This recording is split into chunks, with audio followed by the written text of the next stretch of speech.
Olá pessoal, bem-vindos ao curso de Técnicas de Programação. Na última aula a gente falou sobre como o Portugal implementa a declaração e inicialização de variáveis. Em seguida falamos como o Portugal lida com as instruções de entrada e saída. E concluímos com a apresentação dos operadores matemáticos de comparação e lógicos na linguagem Portugal. Nesta aula a gente vai falar sobre as estruturas de controle, no caso de seleção e de repetição. Começaremos pelas estruturas de seleção. Então, há 4 formas de trabalhar com estrutura de seleção no Portugal. Aqui eu vou citar 3 delas e em seguida eu vou falar da quarta forma. A forma mais simples é o desvio condicional simples, onde você tem a instrução, o operador, o comando se, né, seguido de uma condição. E essa condição, quando ela é verdadeira, esse bloco de instruções que está dentro desse abre chaves e fecha chaves, ele é executado. Então, caso a condição seja igual à verdadeira, o que você escrever dentro desse bloco vai ser executado. E o que é uma condição? É uma expressão lógica que retorna um valor verdadeiro ou falso. Tá? A segunda forma de trabalhar com estrutura de seleção é o desvio condicional simples com alternativa, ou seja, é um desvio como esse aqui.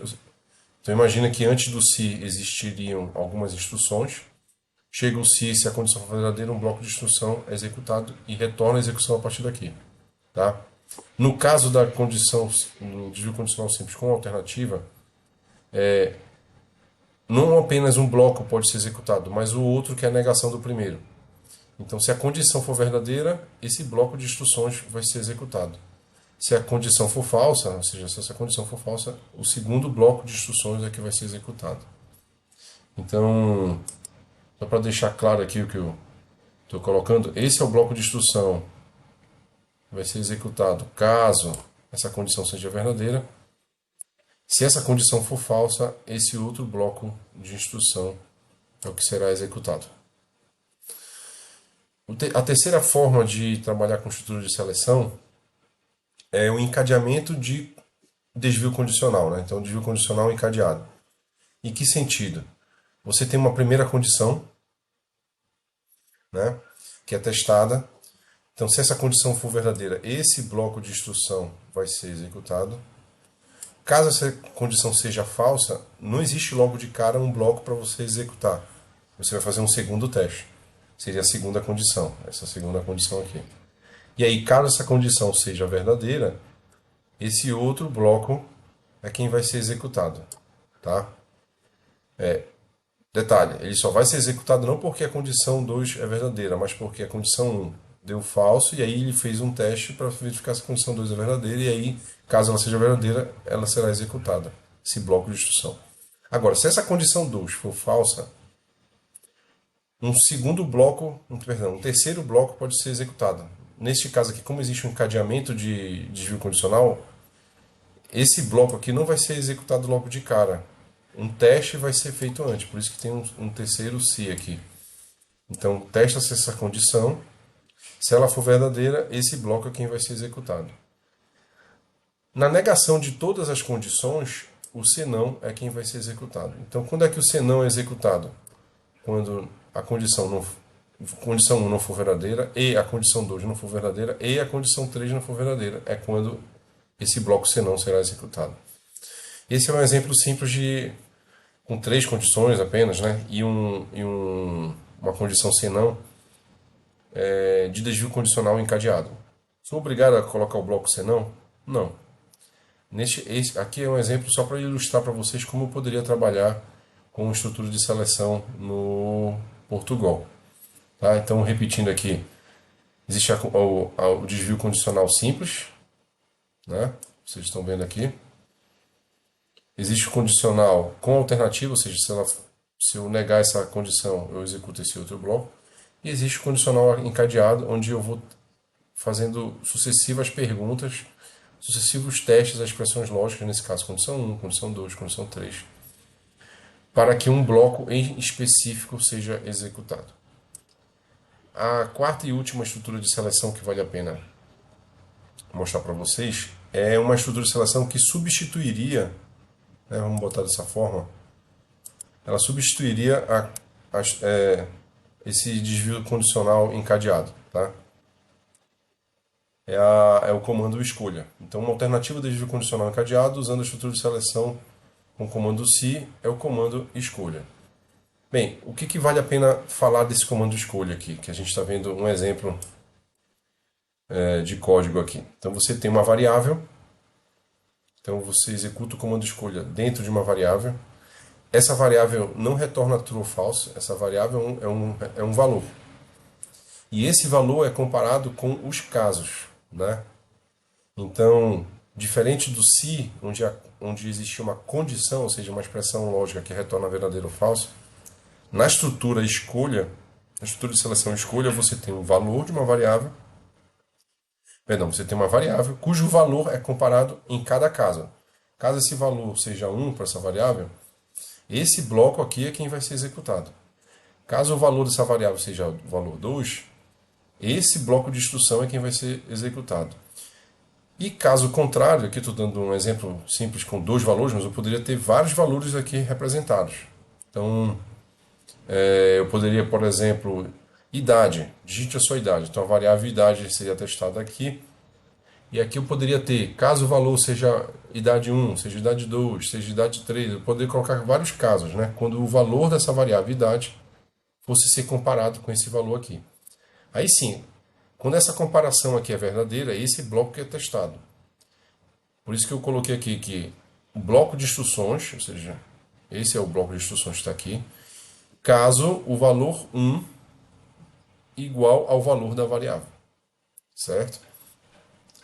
Caso o valor dessa variável não esteja representado em nenhum caso aqui, é o caso contrário, e aí você executa esse bloco de instruções. Eu vou ilustrar daqui a pouco para vocês com um exemplo em Portugal como isso aqui funciona. O comando escolha, ele considera apenas valores definidos para uma variável.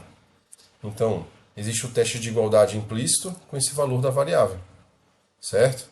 Então, necessariamente, eu tenho que pensar nos valores que posso comparar aqui com essa variável que eu estou fazendo a escolha.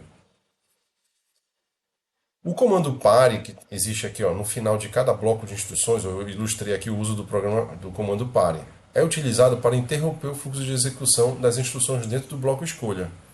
Então, se eu não tivesse o comando pare aqui, caso essa variável fosse valor 1, ele iria executar esse bloco de instruções aqui e iria passar para o próximo bloco de instruções, caso não tivesse o pare.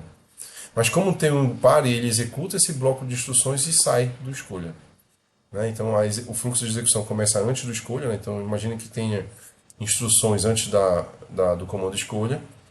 E aí após essas instruções serem executadas, um teste é feito aqui com essa variável. Caso esse teste seja igual ao valor 1, esse bloco é executado. Caso o teste seja igual ao valor 2, esse outro bloco é executado. Caso o teste não seja nem igual ao valor 1, nem igual ao valor 2, então esse bloco de instruções aqui é executado. O pare ele é importante para que apenas esse bloco de instruções, que corresponde ao valor que eu comparei, seja executado.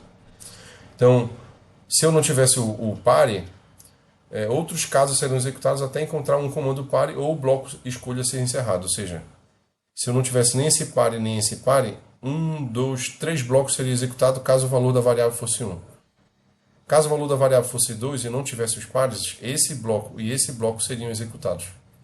Caso o valor da variável não seja nem igual a 1 nem igual a 2, apenas esse bloco de instruções é executado, porque o caso contrário está no final. Inclusive, isso é uma convenção, deixar o caso contrário no final da estrutura de seleção. Para concluir esse assunto sobre estrutura de seleção, eu vou apresentar para vocês aqui, vou voltar aqui, um exemplo de código que eu fiz para vocês terem noção das 4 formas de uso da estrutura de seleção.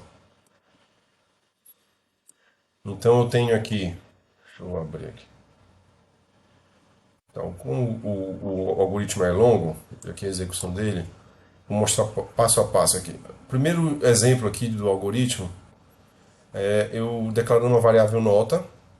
Eu peço para você digitar uma nota entre 0 e 10, e aí eu leio essa informação que você digitar. Caso essa nota seja menor do que 0 ou maior do que 10, a gente tem uma nota inválida. Então, esse se, essa expressão aqui, esse print na tela, esse escreva, né, esse bloco de instruções só será executado quando essa expressão lógica aqui retornar verdadeiro. E quando é que ela vai retornar verdadeiro? Quando a nota for menor a 0 ou quando a nota for maior do que 10. Não tem um senão, né? Então, se eu digitar um valor válido de nota entre 0 e 10, eu não vou escrever nada. É diferente desse outro bloco de estrutura de controle aqui, de seleção, onde eu tenho uma condição que vai ser testada. Caso ela seja verdadeira, eu imprimo uma informação sobre ela. Se não, eu imprimo uma outra informação. Tá? Eu não tenho senão aqui nesse bloco aqui de estrutura de seleção. Então, qual é o teste que é feito aqui nesse segundo exemplo aqui? Eu declaro uma variável altura e pergunto a altura. Caso essa altura que você digitou seja maior do que 1.7, então eu imprimo na tela que você é alto. Se a sua altura for menor ou igual a 1.7, eu escrevo que você é baixo, certo? Então, ainda sobre a mesma variável, eu estou fazendo um outro exemplo de teste, onde eu verifico se a altura é maior ou igual a 9. 1.9, perdão. Aí, neste caso, eu imprimo que você é muito alto. Agora, se você não for maior ou igual a 1.9, significa que você é menor do que 1.9. Aí eu pergunto, se não, ou seja, você já não é maior ou igual a 1.9, então você é menor do que essa altura. Eu pergunto se você é maior ou igual a 1.7. Porque esse se não só foi executado porque esse teste falhou. Por exemplo, se você digitar um valor abaixo de 1.9. Então, esse terceiro exemplo aqui de estrutura de seleção é um desvio condicional encadeado. Faça um teste. Se ele for verdadeiro, eu executo o escreva você é muito alto. Se ele for falso, eu faço um novo teste. Ou seja, ser falso isso aqui significa que a sua altura é menor do que 1.9. Aí eu faço o teste com relação à altura igual a maior ou igual a 1.7. Se isso é verdade, note, se a sua altura for maior do que 1.7, não vai imprimir você é muito alto. Porque eu já passei pelo teste do se antes e eu estou no se não desse primeiro se. Aí eu imprimo só que você é alto. Se não, ou seja, se a sua altura não é maior ou igual a 1.7, significa que não é nem maior do que 1.9, nem maior do que 1.7, então é menor do que 1.7. Eu pergunto se ainda é maior do que 1.5, aí eu coloco você é baixo. E se não, ou seja, se a sua altura não é maior ou igual a 1.5, se é abaixo desse valor, eu escrevo que você é muito baixo, tá certo? Por último, a quarta estrutura de seleção, que é o escolha, que a gente está utilizando aqui. Eu criei uma variável sexo e eu peço para você digitar o seu sexo, M para masculino, F para feminino. Notem o que eu fiz aqui, um truque para vocês entenderem a questão do pare, que foi comentada nos slides. Eu leio o seu sexo que você digitou lá e eu faço uma escolha. Bem, se esse sexo for igual a M maiúsculo ou M minúsculo, por que eu estou dizendo ou? Porque se for M maiúsculo, eu executo o bloco de instruções que estaria após esses dois pontos aqui. Mas não tem nenhum bloco de instrução, então, e não tem também um pare. E aí ele sai executando até encontrar um pare. O que ele sai executando? Bem, você escolheu o masculino. Então, tanto faz você escolher M maiúsculo como M minúsculo. No M minúsculo ele cai direto nesse caso aqui, se você digitar M minúsculo. Mas se você digitar M maiúsculo, como não tem um pare após o bloco caso M maiúsculo, ele vai executar tudo que está abaixo até encontrar um pare ou a instrução escolha acabe. Então ele vai encontrar um pare aqui no final do M minúsculo. O mesmo vale para o F de feminino, né? F maiúsculo, F minúsculo. Bem, se não for nem M nem F, você fez uma escolha inválida entre as opções que foram apresentadas para você aqui. Tá certo? Então essa seria a estrutura de seleção. Bem, eu vou concluir essa parte da estrutura de seleção ilustrando diferentes formas de executar esse algoritmo aqui, em Portugal. Então eu vou mandar executar, vou digitar diferentes valores para nota. Por exemplo, digite uma nota entre 0 e 10. Se eu digitar um valor válido, 5, por exemplo, não imprime nota inválida, como a gente tinha programado aqui. E a altura, eu vou colocar minha altura aqui, 1.8. Você é alto. Então executou esse você é alto daqui, né, porque a altura que eu digitei é maior do que 1.7, bem como executou esse você é alto daqui, porque minha altura não é nem maior do que 1.9, mas é maior do que 1.7. Então foi o se e o se não, ou seja, ele negou essa condição aqui, entrou nesse outro se não, entrou nesse se não. Como minha altura é maior do que 1.7, imprimiu você é alto. Aí pergunta qual é o sexo, M. E você escolheu masculino. Ok. Como seria executar novamente esse programa, agora digitando uma nota inválida? Sei lá, uma nota 11. Vai aparecer nota inválida, porque a nota não é nem menor, porque se ela for menor do que 0 ou maior do que 10, entra aqui no nota inválida. Então, ok, como esperado. Vou digitar uma altura aqui bem alta, sei lá, 2 metros.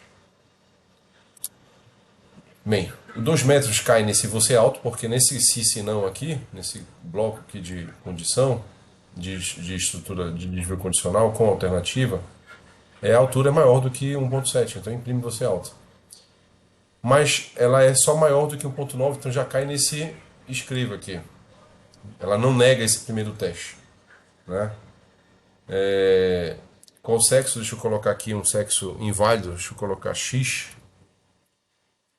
Aí você vai ver escolha inválida porque cai aqui nessa alternativa escolha inválida. Vou executar mais uma vez, dessa vez com uma altura baixa. Sei lá. Primeiro uma nota inválida negativa, vou colocar -1. Nota inválida. E uma altura baixa aqui que eu vou colocar é 1.2. 1.3, perdão. 1.3.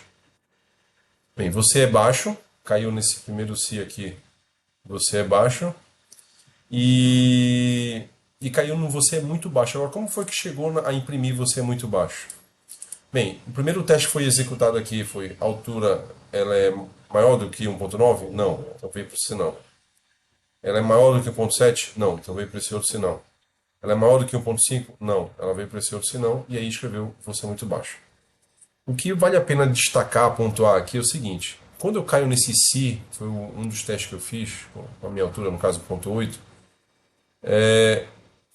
eu fiz esse teste aqui, se a altura é maior ou igual a 1.9, negou, porque 1.8 é menor do que 1.9.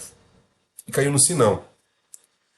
Eu não preciso aqui testar se a altura é menor do que 1.9, nesse teste aqui. Porque, como negou o primeiro se, então já caiu no se não. O se não é a negação do se. Então não preciso fazer o teste se a altura é maior do que 1.7 e menor do que 1.9. Porque eu já sei aqui nesse teste que a altura é menor do que 1.9. A mesma coisa vale aqui, eu não preciso testar se a altura é menor do que 1.7. Porque quando chega nesse teste, eu já sei que a altura é menor do que 1.7. Ok? Eu vou insistir aqui no exemplo, digitar a letra F minúscula. Agora eu digitei o M maiúsculo e caiu aqui, né? Se eu digitar o F minúsculo, vai cair aqui. Bem, mas tanto faz se eu digitasse o F maiúsculo ou F minúsculo, eu iria imprimir, você escolheu o feminino. Então, vou dar um exemplo aqui, você escolheu feminino.